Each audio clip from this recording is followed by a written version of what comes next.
Hello hello friends, कैसे हैं सब। आई होप सब अच्छे होंगे, सब एकदम भले चंगे होंगे। और आज है छोटी दिवाली, जिसे नरक चौदस बोलते हैं। और वैसे तो आज यहाँ पर धनतेरस भी है, तो आप सबको छोटी दिवाली और धनतेरस की ढेर सारी शुभकामनाएं। और जैसा कि आप लोगों को पता है कि मैं अपने ससुराल में हूँ, तो आगरा में आज ही धनतेरस मानी जा रही है। और अभी मैं आप लोगों को सबसे मिलवाऊंगी, मिल तो चुके हैं आप लोग, लेकिन आप लोगों से बात भी कराऊंगी आज। तो चलिए चलते हैं आगे।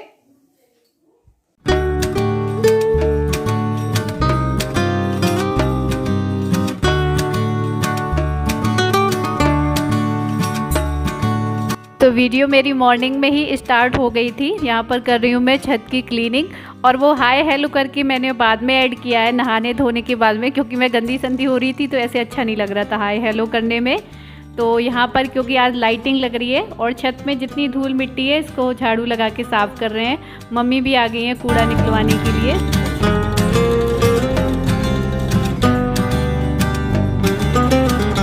तो हमारी छत की क्लीनिंग हो गई है, बस लाइटिंग लग जाएगी, चमक जाएगा।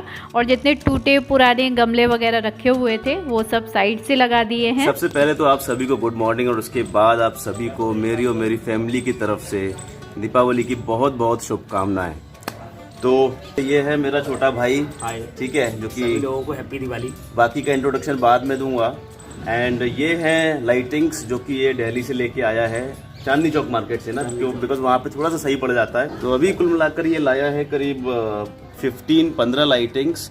एंड अगर कुछ कम ज़्यादा होता है तो यहाँ से लोकल मार्केट से परचेज कर लेंगे। और देखिए कि सजावट कैसी होती है, ये सब निर्भर करता है जो यहाँ के सजावट इंचार्ज एंड डेकोरेशन इंचार्ज हैं उनकी काबिलियत पर। इसको कैसे घुमाती, पानी कैसे निचोड़ती है, इसका मुझे नहीं आता। उसने ऐसे सीधा पकड़ा और इस वाले में पहले डुबोया और इसको ऐसे दबा दिया, ये घूम गया इसमें ऐसे, ये पानी में घूम गया, ये गिर गया अच्छे से, पोछा गिर गया। फिर दोबारा इसमें लाए और इसको पकड़ के ऐसे दबा दिया, सीधा सीधा दबा दिया 2-3 बार। ये इसका पानी सारा निकल गया और बस इसको लॉक कर दिया थोड़ा सा लगा। अच्छा, ये खोल के दबाना है? हाँ, तभी घूमेगा, क्योंकि ढीला हो जाता है ना खोलने के बाद।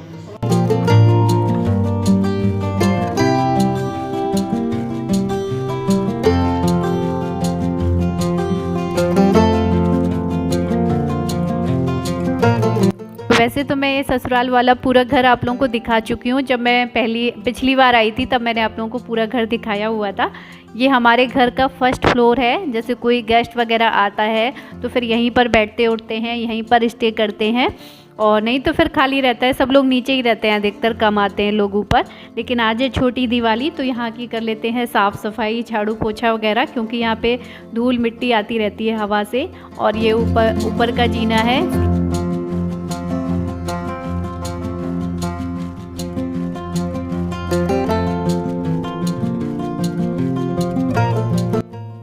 अब हम नहा धो के आ गए हैं किचन में, मम्मी जी भी आ गई हैं। और ये देखिए, हम 2 लोग जब किचन में खड़े हो जाते हैं तो ये किचन फुल हो जाती है। और जो फर्स्ट फ्लोर पे सेम ऐसी ही किचन बनी है, वहाँ पे सारे सामान बर्तन वर्तन भरे हुए हैं, कोई वो किचन यूज़ नहीं होती है।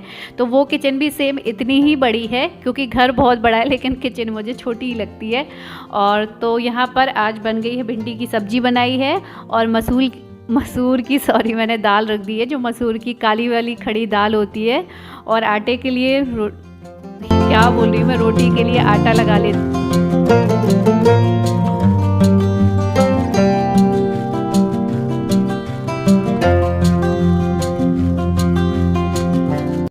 और मम्मी जी जो मतलब खाना बनाने वगैरह के जितने भी बर्तन निकले हुए थे वो सब साफ़ कर रही हैं। मैं मना कर रही थी लेकिन फिर भी वो धोने में लगी हुई हैं। और बस बातें कर रहे थे हम लोग। मैं मम्मी से हल छठ के बारे में पूछ रही थी कि मैं हल छठ नहीं कर पाई थी वहाँ पे, क्योंकि वहाँ पे वो कोई भी एक भी सामान नहीं मिल रहा था जिससे कि मैं कर लेती। तो वही सब डिस्कस हो रहा था यहाँ पे, और भी बातें हो रही थी मम्मी से यहाँ खड़े खड़े। तो खाना भी बनता जा रहा था, बातें भी होती जा रही थी।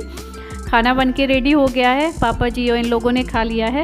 अब चलिए हम लोग खा लेते हैं, आप लोग भी आ जाइए लंच के लिए।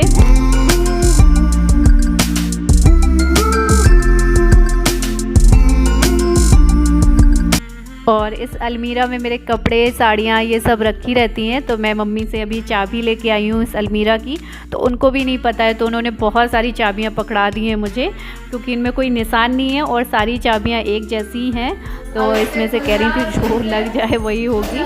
तो क्योंकि मुझे कल दिवाली है, उसके लिए साड़ियाँ निकालना है। आज तो मैंने मम्मी जी की साड़ी पहनी है और दिवाली के हिसाब से मैं लाई नहीं हूँ क्योंकि सामान बहुत हो जाता।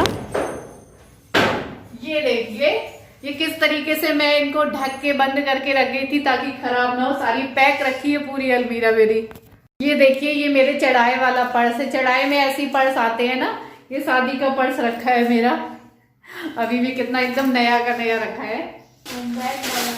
ये है मेकअप बॉक्स शादी का। ये देखिए चूड़ियाँ रखी है, ये देखिए चूड़ियाँ रखी है इसमें काफी।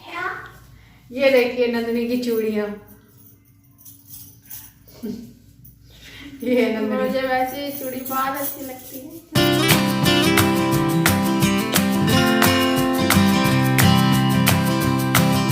ये है मेरा स्वेटर। अब इसकी यहाँ पे ज़रूरत है क्योंकि वहाँ सर्दी नहीं पड़ती है, तो स्वेटर का काम ही नहीं पड़ता है। ये जो डबल साड़ी होती है, लहंगा साड़ी, ये उसकी चुन्नी है ऑरेंज कलर की, ये ब्लाउज है और नीचे का ये है, ये बांधने वाला है। तो ये कह रही है मौसी ये वाली साड़ी निकाल लो दिवाली में पहनने को। और एक जो मैंने अयान के बर्थडे पे पहनी थी रेड कलर की पूरी है, उसका बॉर्डर पूरा जड़ा हुआ है, वो काफ़ी हैवी साड़ी है। तो मैं सोच रही हूँ ये एक भी वाली पहनी है तो ये वाली पहन लूँ। वीडियो में नहीं पहनी है, वैसे तो पहनी है मैंने, तो यही निकालती हूँ। और बाकी हल्की हल्की साड़ियाँ जो है इसमें से कुछ तो मैं वो लेके जा सकती हूँ, वहाँ पे साड़ियाँ कम पड़ती हैं। फिर आप लोग कहते हैं दी वही साड़ी क्यों पहनते हो, आप रोज वही साड़ी क्यों पहनते हो। तो इनमें से कुछ ले आऊंगी, कुछ दिन तो बदलने के काम आएंगे। फिर जब आप कहोगे रोज क्यों यही पहनती हूँ तब और ले आऊंगी। हाँ।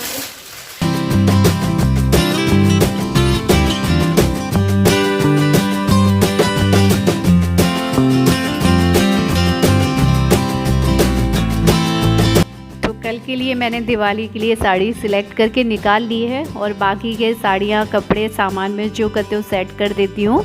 मैंने आप लोगों से बताया था ना कि मेरी सारी साड़ियाँ वहीं पे रखी हुई हैं क्योंकि ये हैवी साड़ियाँ हैं और आप दूर के सफ़र में नहीं ले जा सकते हो, ला सकते हो, इसलिए। हेलो दोस्तों, कैसे हो आप सभी। आशा करता हूँ कि आप सभी लोग बहुत अच्छे होंगे और इस फेस्टिव सीजन को बहुत अच्छे से एंजॉय कर रहे होंगे। अब घर आने के बाद तो मेरी आप लोगों से बिल्कुल भी बात ही नहीं हो पाई, इसलिए मैंने सोचा कि चलिए थोड़ा बैठते हैं, आप लोगों से बातें भी हो जाएंगी और कुछ ऐसी बातें हैं जो कि मैं अपनी फैमिली के बारे में आप लोगों के साथ शेयर करना चाहता हूं, क्योंकि मैंने आज तक शेयर नहीं करी है। तो मेरी फैमिली की बातें शेयर करने से पहले ये जरूरी हो जाता है कि मैं कुछ बातें अपने बारे में शेयर करूं, क्योंकि आप सभी लोगों के कमेंट्स भी ऐसे आते हैं मेरी एजुकेशन को लेकर, मेरी जॉब को लेकर, या मेरे करियर की जर्नी अभी तक कैसी रही है उसको लेकर। वर्तमान में मैं central board of indirect taxes में इंस्पेक्टर की पोस्ट पर पोस्टेड हूँ। Indirect taxes for example GST, service tax, central excise and customs. यहाँ तक की जर्नी कैसी रही है मैं बताऊंगा अपनी फैमिली के साथ बैठकर, और कुछ बातें भी शेयर करूंगा उनके बारे में। ये देखिए मैं अपनी फैमिली के साथ आ चुका हूँ। ये है मेरी मम्मी और ये है मेरे पापा, और इधर बैठे हैं इस चैनल की मालकिन, और वो है मेरा छोटा भाई। तो ऑब्वियसली जर्नी इतनी आसान नहीं थी, लेकिन अगर फैमिली वालों का साथ मिले तो हर मुश्किल आसान हो जाती है। तो चलिए ले चलता हूँ आपको थोड़ा सा फ्लैशबैक में, जब मैंने डिसीजन ले लिया था कि मुझे बीटेक करना है, मुझे इंजीनियरिंग करना है। इंजीनियरिंग करने का डिसीजन तो ले लिया, लेकिन सबसे बड़ा जो रोड़ा था वो था रोकड़ा, यानी कि पैसा। क्योंकि जो मेरे फादर हैं वो एक साधारण क्लर्क हैं पोस्ट ऑफिस में, और उनके लिए बड़ा मुश्किल था इतनी रकम जुटा पाना था। लेकिन मेरे फादर ने एजुकेशन लोन लेके मुझे तो बीटेक कराया ही कराया, मेरे भाई को भी बीटेक कराया, मेरी सिस्टर को बीएड कराया। अब बीटेक में एडमिशन भी हो गया, लेकिन एडमिशन होने के बाद एक और रोड़ा, इंग्लिश। क्योंकि मेरा जो एजुकेशनल बैकग्राउंड है वो पूरा हिंदी में रहा है, मैं हिंदी माध्यम से पढ़ा हुआ हूँ, मुझे अंग्रेजी बिल्कुल भी समझ में नहीं आती थी वहाँ बीटेक में जाकर। तो उसके लिए एक बार फिर से मेरे पापा का योगदान बहुत महत्वपूर्ण रहा है, क्योंकि मेरे जो फादर हैं वो ट्रिपल MA हैं, Sanskrit, Hindi and English as well. तो पापा ने पूरा गाइड किया, जिसकी मदद से मैं धीरे धीरे उस रोड़े को भी पार कर गया। दोस्तों इंजीनियरिंग भी हो चुका था और एक अच्छी MNC में जॉब भी लग चुकी थी, और इसी दौरान मैंने 3 कंपनियां भी स्विच की। लेकिन मैं नौकरी करते करते इतना परेशान हो गया था, क्योंकि मेरा रोमिंग प्रोफाइल था एंड सप्ताह में मुझे 4 से 5 रात ट्रेवल करना पड़ता था। मेरी रातें ट्रेन्स में और बसों में कटती थी, जिसके कारण से जो मेरा जो मेटाबॉलिज्म इतना खराब हो चुका था कि जो मेरा वेट था एक टाइम पे 40 kg हो चुका था। इसीलिए 3 साल प्राइवेट जॉब लगातार करने के बाद मैंने जॉब छोड़ने का डिसीजन ले लिया, जिसके बाद शुरू होता है मेरी जिंदगी का सबसे बुरा दौर। और ज़िंदगी के सबसे बड़े फैसले में मेरा साथ दिया मेरे परिवार वालों ने। जबकि मेरे पापा पे एजुकेशन लोन की EMI का बर्डन था, सिस्टर की शादी होनी थी, लेकिन फिर भी इन्होंने मुझे एक बार भी नहीं टोका और जस्ट कहा कि सब छोड़ छाड़ के घर आ जा। तो बस मैं नौकरी छोड़कर घर बैठ चुका था। और जब आप कुछ नहीं करते हो तो आपको ताने मारने वाले, डिमोटिवेट करने वाले बहुत लोग होते हैं, आपके पड़ोसी, आपके रिश्तेदार। तो ये सारी चीज़ें भी साथ में झेलनी थी और साथ ही साथ मुझे गवर्नमेंट जॉब की प्रिपरेशन भी करनी थी, क्योंकि बहुत ज़्यादा प्रेशर था। सिस्टर की शादी करनी थी, एजुकेशन लोन की EMI का बर्डन भी मेरे पापा पर था। तो अब रोल आता है मेरी मम्मी का, जिन्होंने अपने खर्चों में कटौती करके मुझे हर तरह से सपोर्ट किया। अपने लिए कपड़े नहीं खरीदती थी, लेकिन मेरी जो प्रिपरेशन के जो खर्चे थे, चाहे वो ऑनलाइन रिचार्ज हो इंटरनेट का या फिर कुछ कंपटीशन की बुक्स हो, वो मुझे मम्मी ला कर देती थी। अब रोल आता है मेरे भाई का। जी हाँ, इट्स वेरी रेयर कि आपका छोटा भाई भी आपको हेल्प करता है। तो जब मैं घर पर बैठा हुआ था, मेरे पास पहनने के लिए कपड़े नहीं होते थे। पापा जो सेव करते थे वो एजुकेशन लोन की EMI में चला जाता था, मम्मी जो सेव करती थी वो मेरी प्रिपरेशन में लग जाता था। बट मेरा भाई ठीक ठाक जॉब कर रहा था उसमें बीटेक करने के बाद। तो जो कपड़े वो अपने लिए लाता था, वही सेम कपड़े मेरे लिए भी खरीद के लाता था।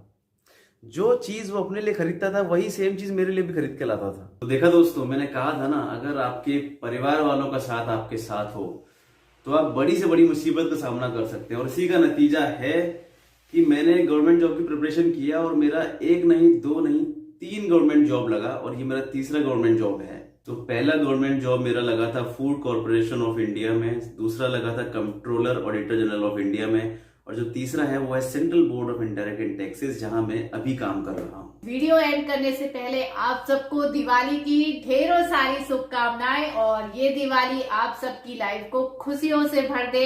एंड कोशिश करिए कि आप सभी लोग इको फ्रेंडली दिवाली मनाइए। अगर आपको क्रैकर्स परचेस भी करने हैं तो सुप्रीम कोर्ट की गाइडलाइंस के अनुसार ग्रीन क्रैकर्स को ही परचेस कीजिए। तो चलिए दोस्तों, इसी के साथ इस वीडियो को यहीं एंड करते हैं। वीडियो अगर पसंद आया है तो लाइक जरूर कर दीजिए, और न्यू है तो सब्सक्राइब कर लीजिए। क्या है, कैसे घूम रहा है? नहाना धोना नहीं है क्या? कितनी देर होगी? टाइम देख रहे कितना हो गया है? काम कर रहे हैं, थोड़ा काम तो लगे रहता है ना। तो नहा दो, दीपावली है यार, आज तो नहा डालो। अरे नहाना तो है, लेकिन ऐसे क्या बोल रहे हो? ऐसा लग रहा है कि हम लोग होली दिवाली पे नहाते हैं। और क्या, हमें क्या पता नहाते हो कि नहीं।